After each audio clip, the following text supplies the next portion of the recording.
Boa tarde. Boa tarde, pessoal. Vamos estudar um pouquinho, né? Vamos lá. Vamos gravar um vídeo aqui. É importante demais. Pessoal, seguindo a nossa linha de raciocínio, na última aula de arte, a gente trabalhou o romantismo.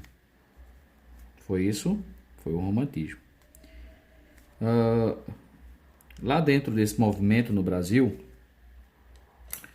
lá nesse movimento, lá na arte romântica brasileira, lembro que o último vídeo gravado, nós falávamos sobre a segunda geração romântica brasileira na poesia e falava especificamente sobre os poetas que são esquecidos na segunda geração pela dimensão do poeta, pelo gigantismo do poeta Álvares de Azevedo. Então falamos sobre o poeta Facundes Varela, sobre o poeta Junqueira Freire e Casimiro de Abreu. Seguindo essa mesma linha de raciocínio e pensando também no Enem e pensando também no seriado, nesse caso, o seriado 2, há um poeta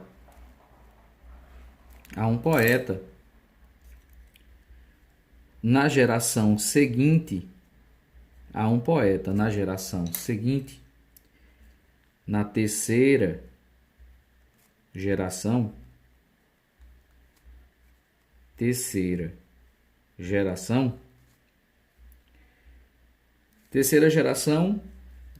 poética, que também vocês devem conhecer pelo nome de geração social.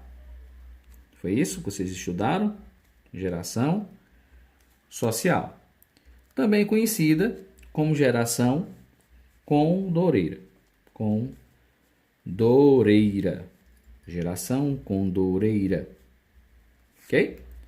Então vocês estudaram a geração social e estudaram na 3 como sinônimo a geração condoreira, né? Como vocês sabem também, essa geração ela foi fortemente influenciada pelo poeta Victor Hugo, ou Victor Hugo, poeta francês, criador de um romance muito importante na Europa, conhecido como Os Miseráveis. Ok? Em função dessa influência, esta geração 3, ela também recebeu a nomenclatura de geração hugoana.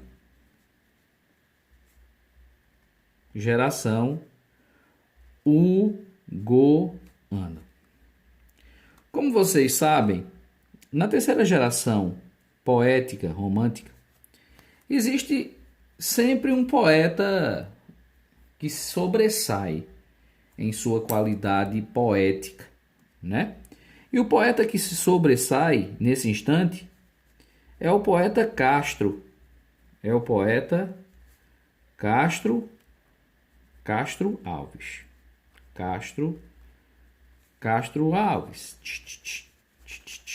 Esse é o poeta que sobressai.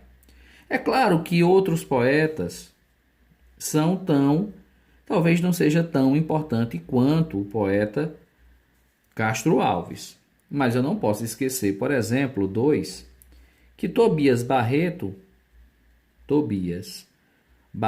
de Menezes, e Souza Andrade,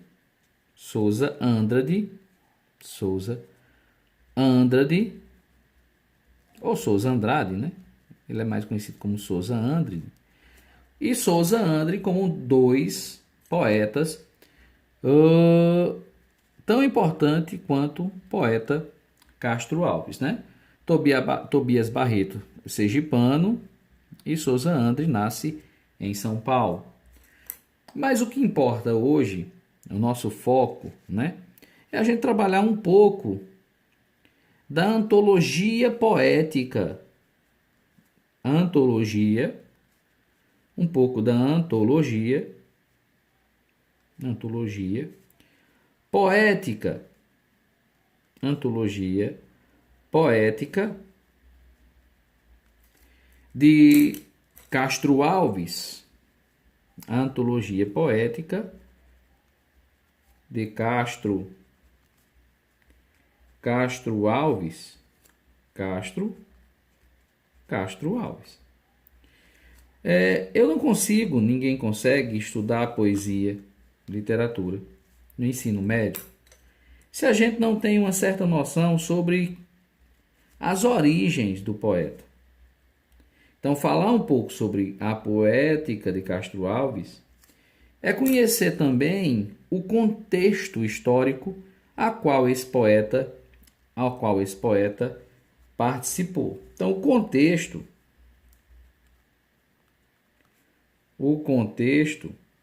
histórico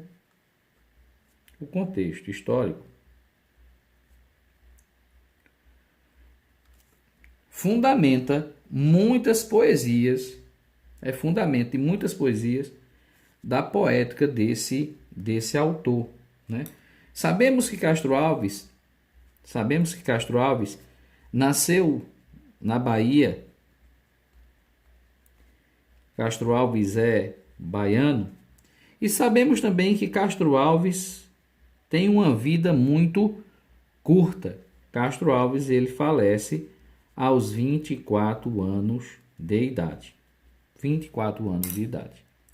Em 1871.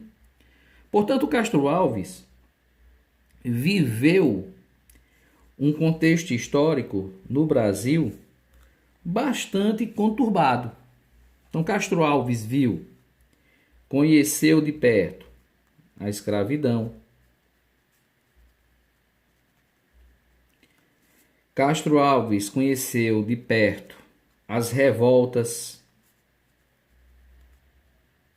regenciais. Castro Alves conheceu de perto as crises políticas do Segundo Império. Conheceu os conflitos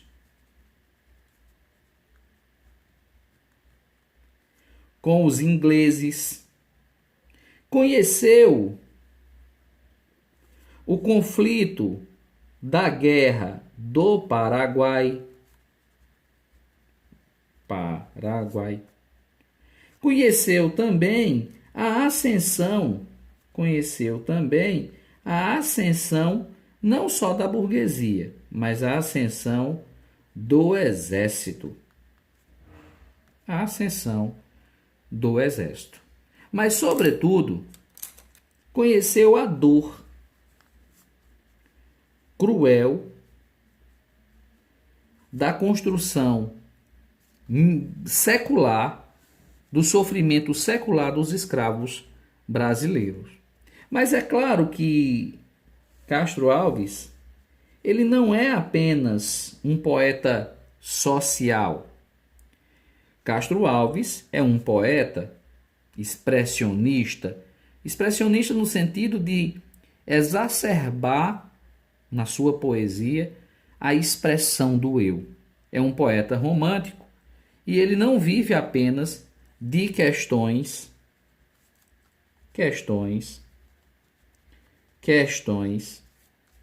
sociais. Sua poesia também, além de social, a poesia desse baiano também tem um quê de sentimentalismo.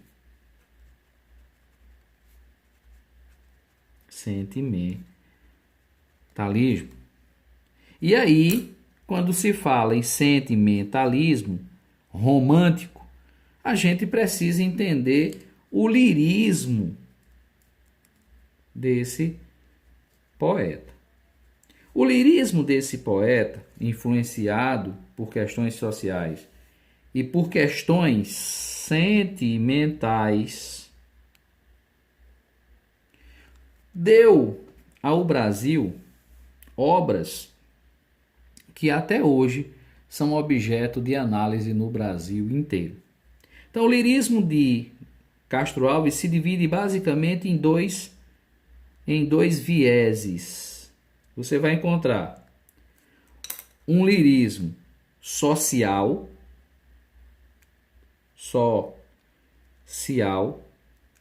onde se encontrará vários poemas épicos. Então, pensar em Castro Alves é pensar em poemas épicos, é pensar em poemas narrativos. A resposta é sim. Só que do outro lado, Castro Alves também realiza uma poesia de um lirismo amoroso. Esse lirismo amoroso de Castro Alves segue uma direção muito mais do que o amoroso, a lírica amorosa nos poetas anteriores.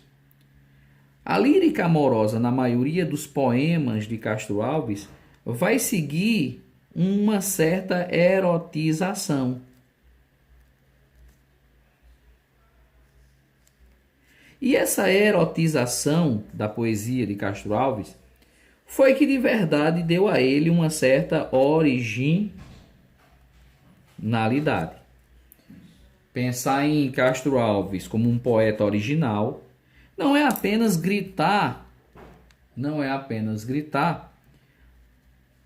a importância dos seus poemas épicos em defesa da República,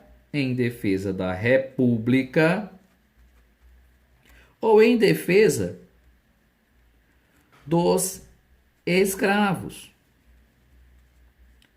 É também conhecer uma certa erotização na construção das personagens femininas. As personagens femininas na poética de Castro Alves têm um quê de erotização. Aqui, a mulher não é mais anjo, a mulher não é mais demônio ou lavadeira. A mulher agora, nesse processo de construção erótico da mulher, a mulher ela é a mulher de carne e osso, é a mulher fisicamente, a mulher que tem desejo carnal, ok?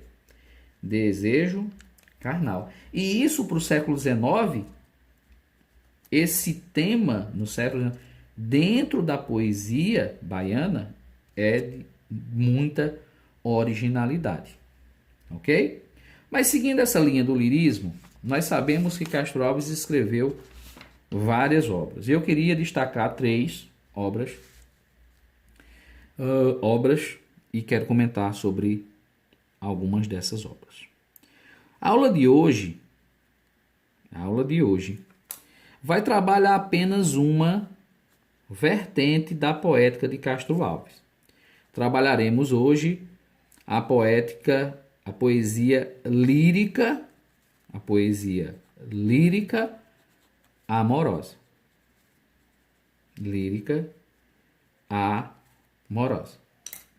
E basicamente, a lírica amorosa vai se dividir em 2 célebres obras.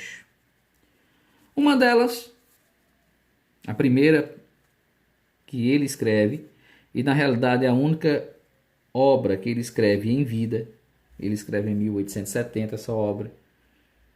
Não esqueçamos que Castro Alves morre um ano depois.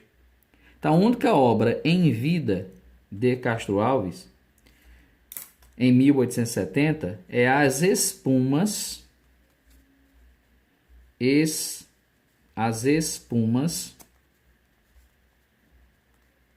Flutuantes. Espumas Flutuantes. O segundo poema dedicado a Castro Alves, dedicado não, reconhecidamente pertencente a Castro Alves, é a famosa Cachoeira de 1876, a Cachoeira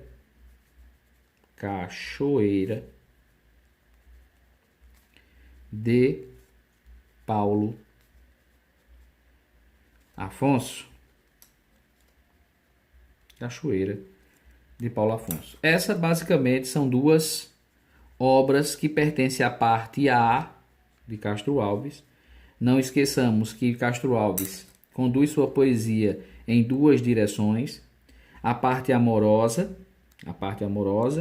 e a parte B, vai ficar aqui do lado para a aula seguinte, a parte B, que é a social épica, seu lirismo grandiloquente, né? De excessos de pontuações, de interrogação, de exclamação, na poesia social, lá em uma obra chamada Os Escravos, que depois a gente trabalha melhor sobre isso, tá? Então vamos começar aqui com alguns detalhes sobre a primeira. Então, em 1870,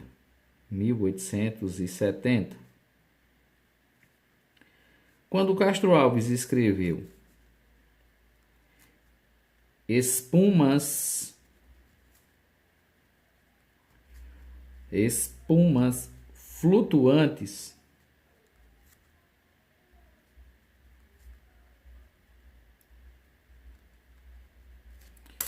a primeira informação relevante para o seriado é que essa obra é a única obra feita em vida, publicada.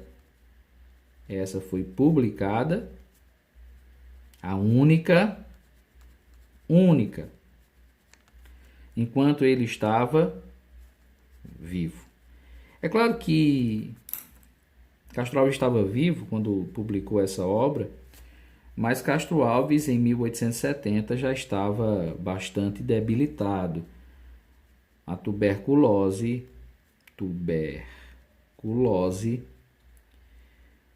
já havia reduzido bastante a já debilitada saúde desse poeta baiano, que em função dessa tuberculose falece em 1871.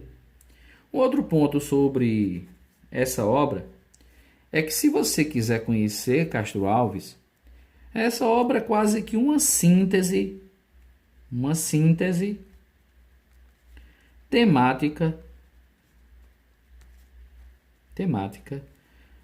de sua vida poética, de sua vida poética.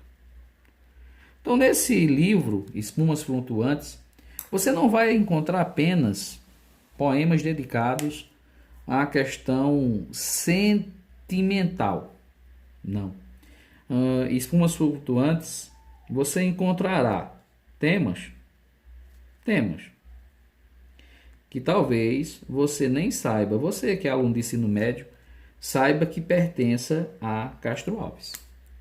Por exemplo, sabemos que em Espumas Flutuantes o tema mais recorrente é o sentimentalismo.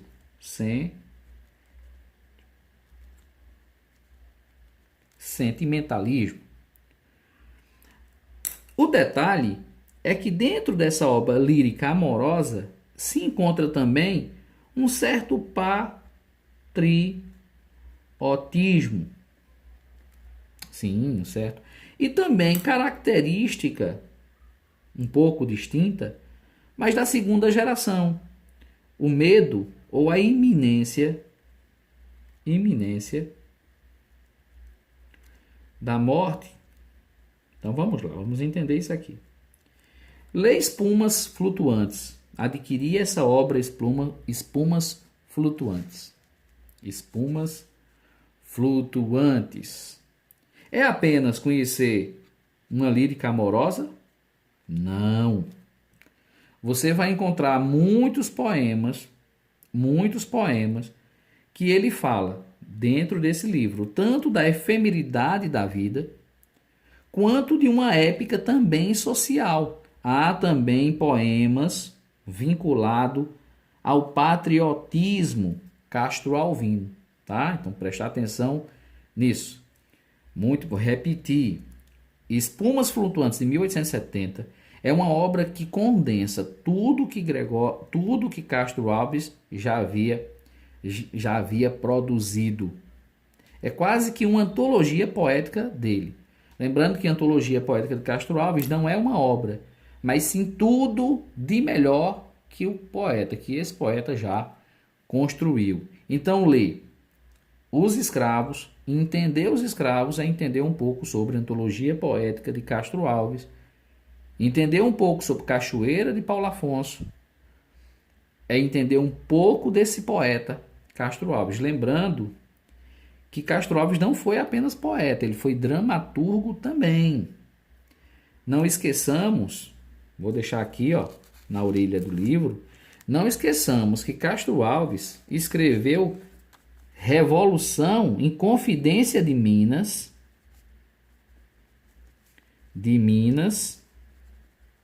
em Confidência de Minas,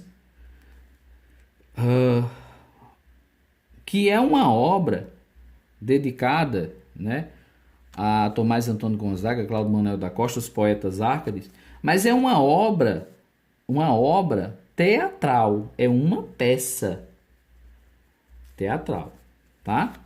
E interessante sobre essa peça de Inconfidência de Minas e Confidência de Minas, Revolução de Minas, que é de Castro Alves, é uma obra que ele escreve exclusivamente para sua amante, para sua namorada, para sua mulher, né? Chamada de Eugênia Câmara, ok? Depois a gente fala um pouco sobre Eugênia Câmara, mas hoje é aula sobre Espumas Flutuantes, tá ok? Então ele não foi apenas poeta, ele também foi dramaturgo. Fechado? Tranquilinho? Então avança. Nesse poema, você vai encontrar 54 poesias. Então você vai encontrar poesias líricas amorosas, poesias vinculado à efemeridade da vida, como se fosse um presságio, né? Como se ele estivesse sentindo a morte chegar, já que foi um ano depois que ele faleceu, e um certo patriotismo. Aqui, por exemplo, você vai encontrar poemas como Hebreias,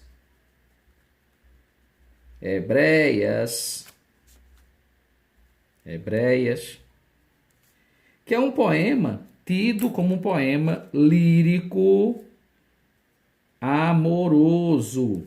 De quem? De Castro Alves. Dedicado a um amor de infância desse poeta. Cuidado para não confundir. Esse poema Hebreia, é um poema lírico amoroso, mas que não tem nenhum vínculo com Eugênia Câmara. É um outro amor que antecede Eugênia Câmara, ok? Você vai encontrar também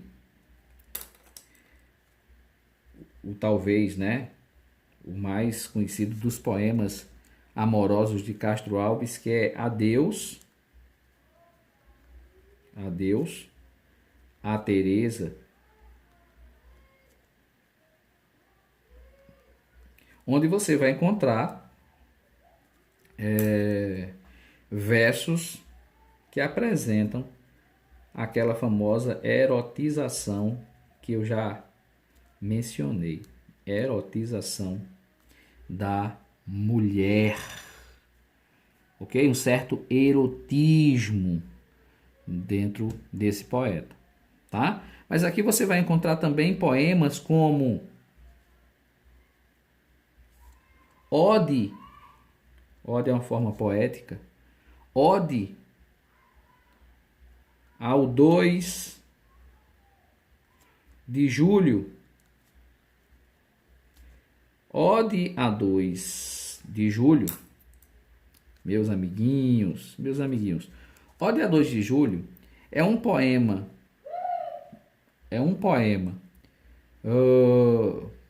Patriota. Porque eu não sei se você vai lembrar, mas o Brasil, quando se torna independente, em 1822, nem todo o Brasil aceitou a nossa independência, não, tá? Algumas regiões do Brasil ainda lutaram, e só conquistaram a independência depois. Por exemplo, lá na Bahia, a independência do Brasil foi conquistada só em 1825. Que dia? Dia 2/7. Então ele escreve um poema chamado A 2 de julho em homenagem a essa segunda independência brasileira. Você vai encontrar também, veja, olha que riqueza isso. Quando a gente fala em Castro Alves e pensa em poesia social, a gente nem imagina que o principal livro amoroso desse poeta tem poemas inserido em cada verso, poemas dedicados a essa poética social do autor, né? Você vai encontrar também um poema dedicado a Pedro Ivo. O nome do poema, inclusive, é Pedro Ivo. E aí, Pedro? Pesquisa quem foi Pedro Ivo. Pesquisa o que foi a Confederação do Equador e quem foi Pedro Ivo, tá? Então você vai encontrar poemas também de cunho social, também o livro e a América. Outro poema de caráter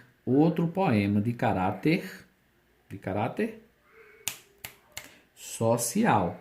Amoroso, você vai encontrar, além de Adeus, a Teresa e Hebreia, você vai encontrar, por exemplo, É Tarde.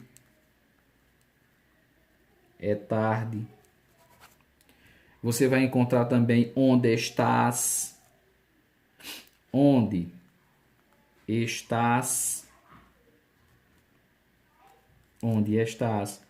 Como poeta, como poesia de um lirismo amoroso. Então, para fechar, e a gente avançar no próximo livro, muito importante, só para fechar isso aqui,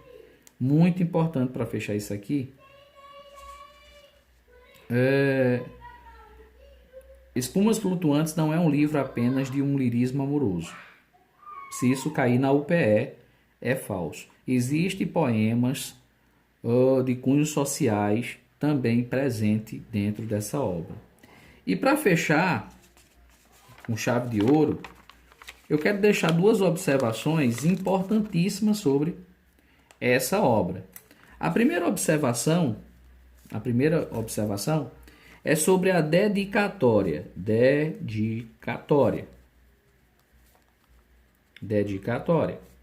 desta obra. Nesta obra você vai encontrar dedicatória um presságio, uma visão, um sentimento de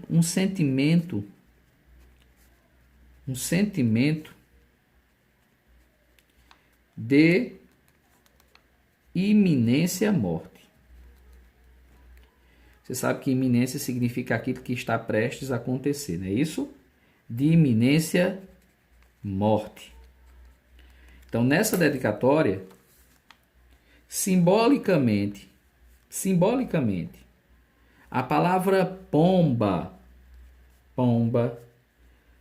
palavra tão cara, né, aos poetas simbolistas, sobretudo ao poeta Raimundo Corrêa, né? Pomba simbolicamente equivale aqui à sua doença ou à morte, tá? Então veja que esse poema, esse livro de poesia já traz um quê de antecipação dessa dor, tá? E outro ponto também que eu queria deixar como observação, muito importante, esse livro sofre a influência, pasmem,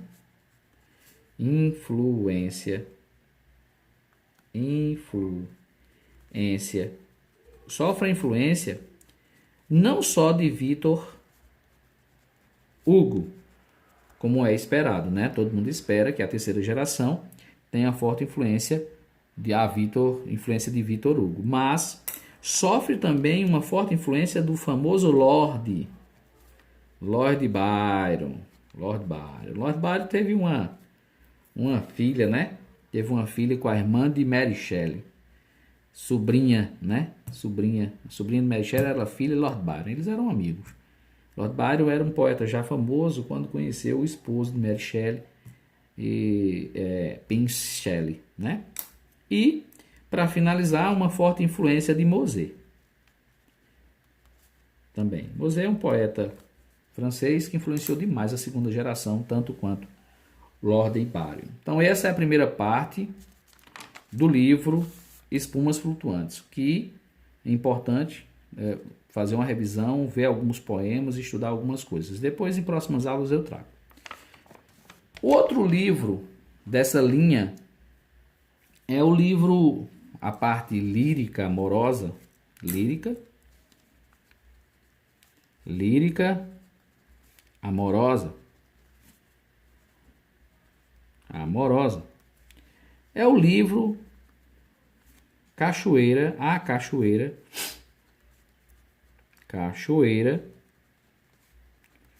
de Paulo Afonso. Cachoeira de Paulo Afonso. O grande detalhe é que essa obra foi escrita, ainda não é o detalhe, foi escrita em 1876. Então, portanto, é uma obra póstuma. O outro detalhe dessa obra é que esse poema é um poema amoroso,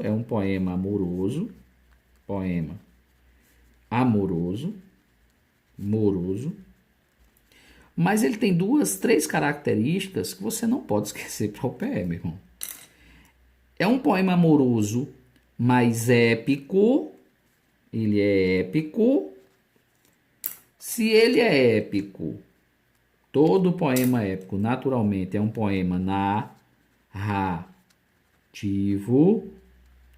E o grande detalhe é que a primeira vez que esse poema apareceu, esse poema, lembrando que é um poema narrativo bem longo, tá? Bem longo. Só existe um poema nesse livro. Esse livro só existe um poema que é esse. Só existe um poema. No livro, apenas um poema. Que é ele. Por quê? Porque essa obra nasceu dentro de outra obra. Essa obra, Cachoeira de Paulo Afonso, era um epílogo. Um epílogo de uma obra épica, um epílogo, ou seja, fazia parte de uma outra obra de Castro Alves, chamado Os Escravos. Então vamos lá. Os Escravos é uma obra épica de Castro Alves, narrativa. E no final, no fim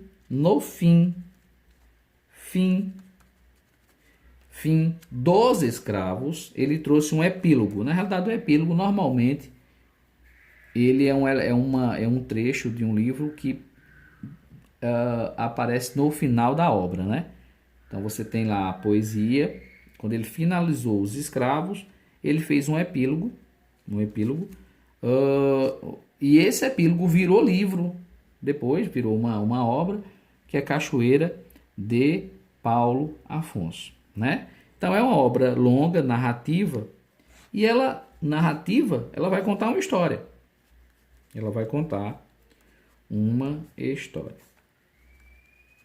E ela vai contar a história de dois escravos. A escrava Maria e o escravo Lucas. Maria e Lucas. Maria, a escrava Maria, ela foi proibida de ter um relacionamento com Lucas. E isso é uma síntese, viu, turma? Por favor, é uma síntese. E Maria, após essa negativa, Maria, ela tenta o suicídio.